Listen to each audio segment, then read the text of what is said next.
You matter. Till the day that you die, you will matter. And I hope you can see that you're worth being free, 'cause you matter.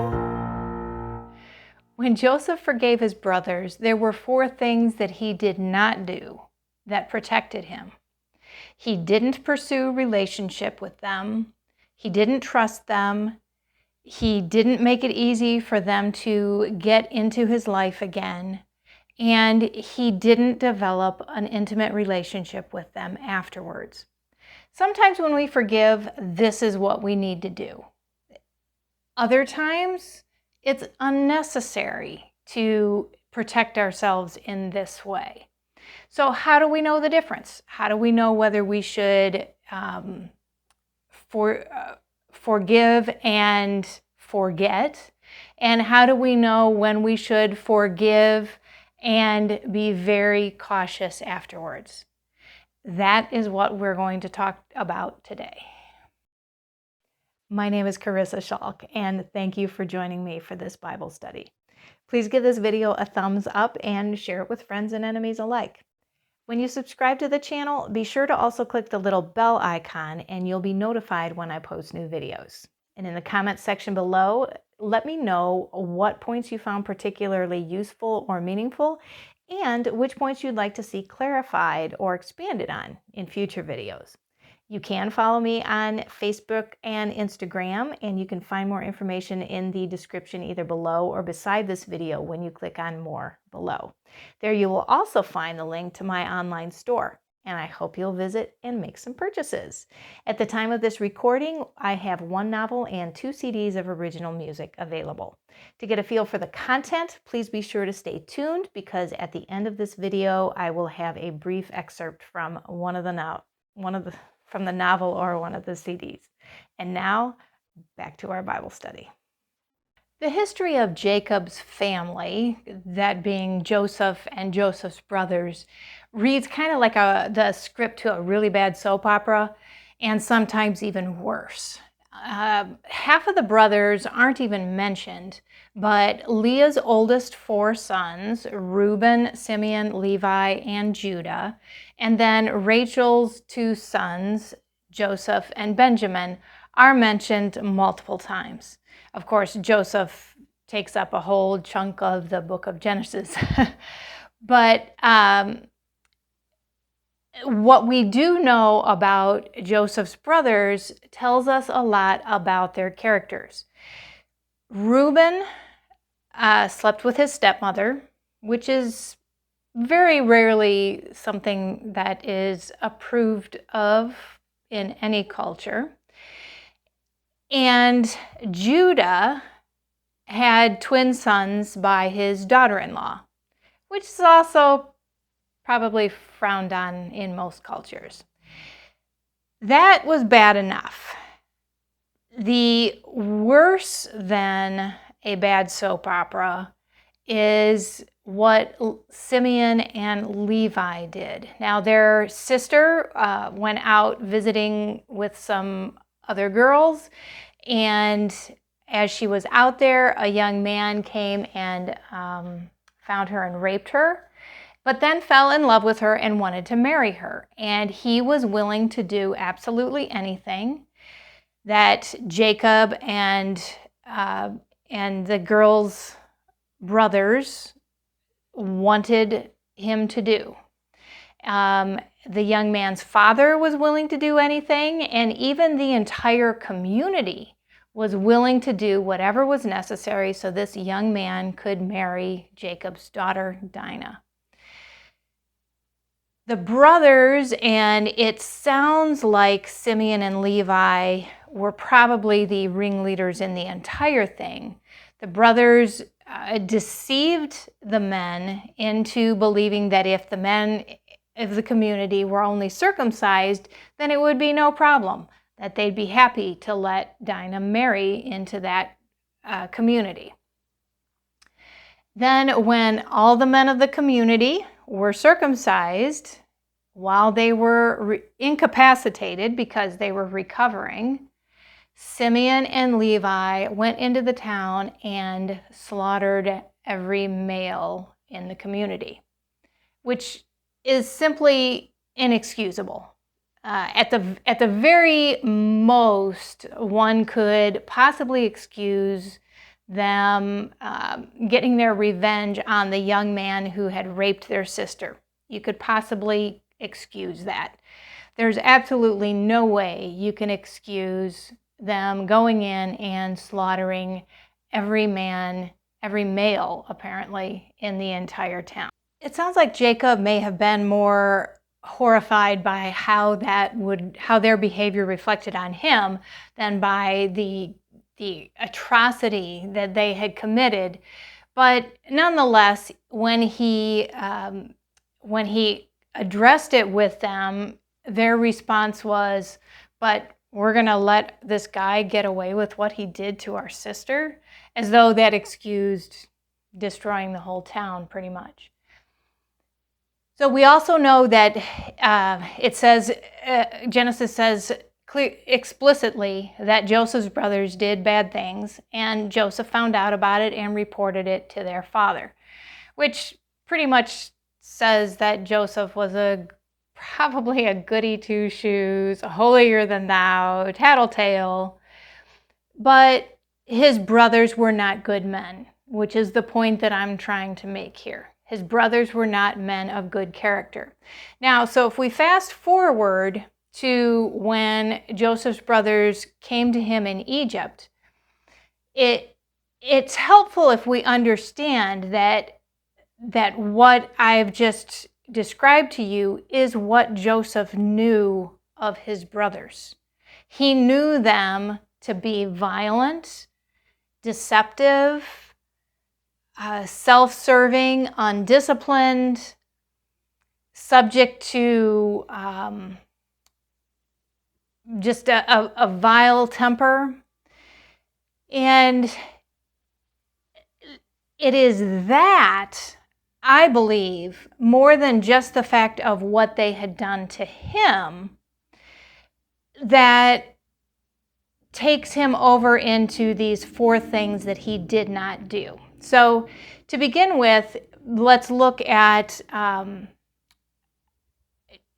Joseph's demand that the brothers bring Benjamin, Joseph's younger brother, to Joseph. Joseph and Benjamin were Rachel's only 2 sons, and Rachel was Jacob's favorite wife. So in the absence of Joseph, the probability would be that Benjamin would become Jacob's favorite son. And the almost equal probability, if the brothers hadn't changed, the probability would be that they would have found a way to dispose of Benjamin as well. So it makes sense that before Joseph revealed himself to his brothers at all, he would insist that they prove to him that they had not harmed his younger brother. It's also interesting, I think, that Joseph chose Simeon to be his hostage. Simeon is not mentioned by name in the incident when Joseph was sold as a slave, but we already know from the other incident that Levi and Simeon were both violent, inexcusably violent men. It's probable, in my opinion, that Simeon was the ringleader at the time that Joseph was sold as a slave. So it's not too surprising then that Simeon would be the one that Joseph would keep. Not necessarily in a vindictive way, but there might have been a little bit more to that than just mere chance. Maybe Joseph felt that if Simeon was in prison, that the other brothers would have more sense, more common sense, more compassion even, that possibly reason would prevail if Simeon who might have been a big hothead. Maybe if Simeon wasn't there, then the other brothers would be more reasonable. We don't know for sure, but it's certainly possible based on what we do know of the brothers and their characters. So to return to my earlier question of how do we know when to forgive and forget, and when to forgive and to be very cautious, my answer is character. What is the character of the person who has harmed you? We're all human. We make mistakes. We say dumb stuff. We get under extreme stress sometimes and do things that are out of character for us. That happens to all of us, and nobody should have to be afraid of doing something stupid, even if it might be harmful, and then being ostracized for an extended period of time and having to work really hard and try to be perfect to be accepted back into the fold again. But there's this other thing of sometimes we see that a person's behavior is a pattern, that they're maybe cold or harsh with anyone who is in trouble, or they use or exploit people in certain situations constantly, that's just something that they do all the time. So sometimes someone might do something to you and you need to forgive them for your own sake. But if you can step back for a minute and look around to see, is that a pattern for them? Is that how they treat certain other people? Has that happened multiple times in your relationship with them? And if it's a character issue on their part, if this is a habit, if it's just how they do things and it's harmful to you, then it only makes sense for then you to follow Joseph's 4 steps. Don't pursue the relationship, don't trust, don't make it easy for this person to return into your life, and don't get back on terms of intimacy with them, because that would just be foolish for you to do that. You would be putting yourself in harm's way again. On the other hand, if they've harmed you and you can step back and say, I know they were having a really bad day, that's not how they usually behave, or even they apologize to you right up front. I'm sorry I said that, I can't believe I did that, whatever. Then there's no reason to go through these 4 stages that Joseph went through, these 4 steps. So I hope that helps you to distinguish why Joseph did what he did, and when you need to do the same as a protection to yourself. So I hope to see you again soon, and until we meet again, take good care of yourself. You are worth it. I became gradually aware of a light in the big room beside me, visible through the slats of the wall, and had to force my eyes open. Surely I could not have slept. He had already turned his back to me, making his way to the foal, where he bent to check its legs, abdomen, and head.